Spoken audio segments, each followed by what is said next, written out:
There are ideas that slide through everyday life with the softness of an ancient certainty.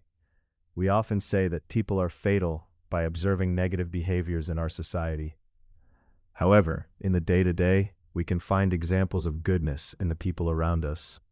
If you're liking this content, don't forget to subscribe and like the video. This helps us keep creating more interesting material about psychology and human behavior. A recent research in the Journal of Personality and Social Psychology offers us a psychological explanation of how we judge individuals and groups. This study reveals that we tend to see ourselves as morally superior and collectives more critically. The authors of the study found that our moral compass works differently in judging self, individuals, and groups. Overall, we consider ourselves excellent, others are acceptable, and people in general leaves much to be desired.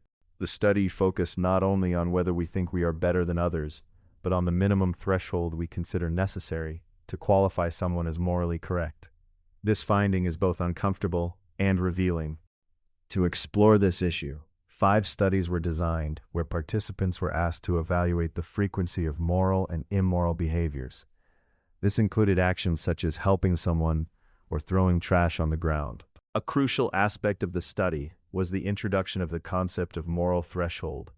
This allowed researchers to understand not only if people believe they act better than others, but if they consider that they cross the line of moral acceptability.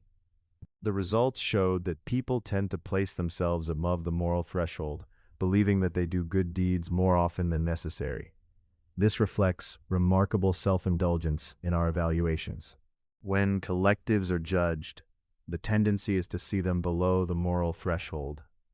People tend to be more critical of people than specific individuals, whom they often consider more generous and acceptable. This difference is because judging an individual generates a greater emotional discomfort than judging a group.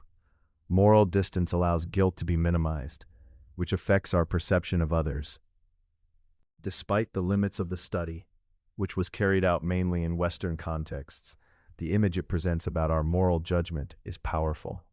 We are inclined to self-indulgence, to be generous with individuals, and to maintain mistrust towards groups. In conclusion, this research invites us to reflect on how we interact with society. Why is it so easy to criticize society and at the same time trust the individual who smiles at us across the street?